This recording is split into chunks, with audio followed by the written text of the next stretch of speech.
नमस्कार भैया, आप इस स्थान के बारे में कुछ बताइए। ऋषियन महादेव जो है, इसकी खोज ये या ऋषियन है, कितना प्राचीन है ये।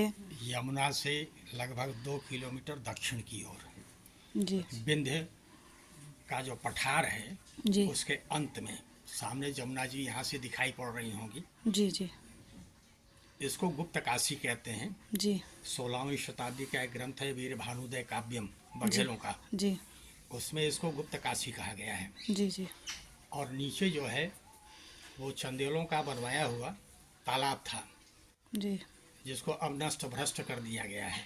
जी यहाँ मैंने 90-91 में 3 मंदिरों के अवशेष देखे थे। जी और उस समय यह तालाब जो है काफ़ी सुरक्षित था। जी जी अभी आप पीछे देखिएगा फोटो लेकर के, एक मंदिर बचा हुआ सबसे छोटा वाला। जी जी 2 मंदिर यहाँ नीचे थे, जी जी उन्हीं सबके अवशेष ये। और यहाँ 1 2 3 गुफाएं, जी ये सब प्राकृतिक हैं। जी जी यहाँ सामने पश्चिम की ओर जो है थोड़ी दूर चलने पर, अभी तो झाड़ झंखाड़ है, चलना मुश्किल है। जी जी यहाँ प्राग ऐतिहासिक शैलचित्र थे जी ऐसे ही। जी वो जी मेरा देखा हुआ पता नहीं बचा कि नहीं। जी जब हम आए थे तो उस समय गिट्टी लोग तोड़ रहे थे। यहाँ गिट्टी तोड़ने का धंधा बड़ा तेजी के साथ होता है, ठेकेदार। जी मैंने जी कहा क्यों तोड़ रहे हो? जी जी तो भगवान राम जब प्रयागराज से, भरद्वाज आश्रम से ककराहा घाट में जी से जो है यमुना पार करके जब चले, तो यही विंध्य का जो पठार है इसके नीचे नीचे चल रहे थे। जी और आने का यही मार्ग है, जी कम से कम मऊ तक। जी जी ठीक है, उसके बाद आगे वाला तो रास्ता फिर बाद में बताएंगे। जी आपने किस सन में खोज की थी सर इसकी? ये 1990-91 में 90-91 में। पहली बार आए थे। जी तो जब पहली बार आए थे इसकी खोज में जी तो शंकरगढ़ से किसी ने कहा कि ऐसे जाइए, फिर उषा गांव है, आप ऐसे हो जाइए तो यहाँ खड़े हो जाइए जंगल में। जी जी वो पगडंडी नुमा था और हम आ गए। जी अब जी हमारी कुछ समझ में नहीं आवे, मोटरसाइकिल से अकेले थे, जी। चरवाहे कुछ थे। जी जी तो फिर मैं लौटा। जी मुझे लगा कि एक आदमी गठरी लाद करके वो मेरे पीछे चल भी रहा आ है। गया। जी राज साहब क्यों लौट रहे हैं? हमने जी कहा ऋषियन जाना था। जी बोले जी चलिए मेरा कोटरा गांव है, हम आपको ऋषियन दिखाएंगे। जी जी तो उस समय ये बगल से रास्ता है, जी वो गठरी लादे हुए यहाँ तो तक बात आए करते आपको हुए कहा लेके। मोटरसाइकिल यहीं छोड़ दीजिए, आपको कोई नहीं ले जाएगा। जी तो यहाँ उतरे, थोड़ा बहुत हमने देखा, फोटो किया, फिर भाग गए। जी जी बड़े संघर्षों के बाद आपने यहाँ की खोज की और आप नहीं, वो ग्रंथों से पढ़ करके मैंने कहा जी यार ये कहाँ है ऋषियन। जी उसके बाद दूसरी बार उसमें एक रिसर्च करता और था। आप इलाहाबाद विश्वविद्यालय में इतिहास विभाग में प्राचीन इतिहास के जो है प्रोफेसर रहे हैं। आप अपना शुभ नाम बताइए भैया। Professor DP Dubey.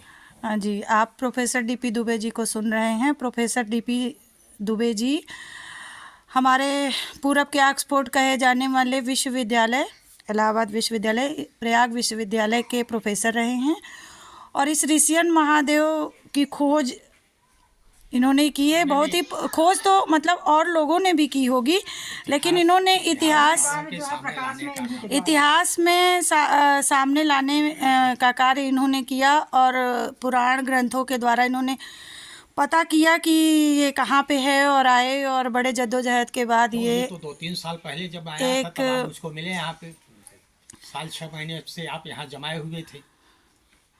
एक चरवाहे के द्वारा ये इस मंदिर तक पहुँचे और इन्होंने यहाँ दर्शन किया। और तब से अनवरत लगातार ये आ रहे हैं यहाँ दर्शन करने के लिए। विशाल शिवलिंग है और ये पुरातात्विक स्थल है और पुरातत्व विभाग के सर्वेक्षण में भी है। आप प्रयाग विश्वविद्यालय, इलाहाबाद विश्वविद्यालय के professor doctor DP Dubey ji हैं।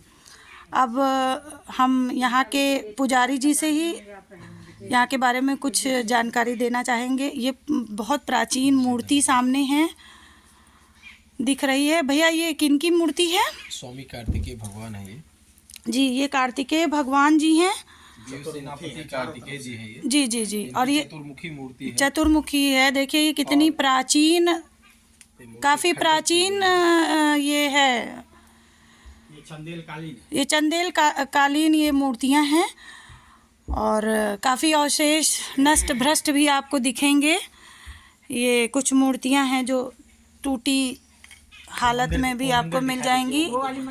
और ये पीछे काफ़ी मंदिर, 3 मंदिर जो अभी इलाहाबाद विश्वविद्यालय के प्रोफेसर साहब ने बताया, वो एक मंदिर इधर है जिसके अवशेष अभी भी हैं, अभी नष्ट नहीं हुए हैं। और ये चंदेल काल का ये मंदिर माना जाता है और काफ़ी भव्य और सुंदर और सुदृढ़ अवस्था में था। इसकी चित्रकारी भी दुर्लभ ही थी, लेकिन अभी ये जब से पुरातत्व सर्वेक्षण के अधीन हुआ है तब से ये इस पे ध्यान दिया गया थोड़ा, और इसका जो है सर पुनरुद्धार करने के लिए भी हो रहा है, जितना हो सकेगा ये प्रोफेसर साहब करेंगे। अब आप ये पुजारी जी से यहाँ के विषय में सुन सकते हैं। पुजारी जी, आप कितने सालों से यहाँ पे हैं? देखिए, मैं सन 2011 से यहाँ की देख रेख पूजा का कार्य कर रहा हूँ, इस जागृत स्थल का। जी जी। और ये जागृत स्थल आपको पता कैसे चला? आप कहाँ कैसे आए, किसके माध्यम से आए? जागृत स्थल हमारे बाबा के पिताजी के पिताजी जी, परपाजा हमारे, जी जी जी, लगभग 1800 ईस्वी में लगभग जी उन्होंने जी, इस जगह की खोज किया। सबसे पहले उन्होंने यहाँ पर रहने का इंतजाम किया गया, यहाँ पर कुटिया बनाई गई। फिर उसके बाद उनके वंशजों ने जो है यहाँ पर ये मकान, कमरा और बरामदा बनवा करके रहना प्रारंभ किया, और फिर यहाँ पूजा अर्चना इत्यादि करना शुरू हुआ। ऐसे फिर यहाँ हम हमारा जब से वो हुआ तो हमने यहाँ रोड की पहल करना शुरू किया। जी जी। और आप जिनसे अभी बात कर रहे थे, हमारे जो है आदरणीय प्रोफेसर दुबे जी, डीपी दुबे जी, इनसे हमारी जब मुलाकात हुई तो इन्होंने अपने इस इतिहास के माध्यम से इस जगह का एक स्वरूप निखारा। जी जी, और लोगों तक इनकी जो बात जो है एक संरचनात्मक ढंग से यहाँ की जो वास्तविकता थी वो पहुंची लोगों तक। जी जी। इसका विशेष असर ये हुआ कि अब प्रयागराज क्षेत्र से और तमाम दूर दराज से लोग यहाँ आना जी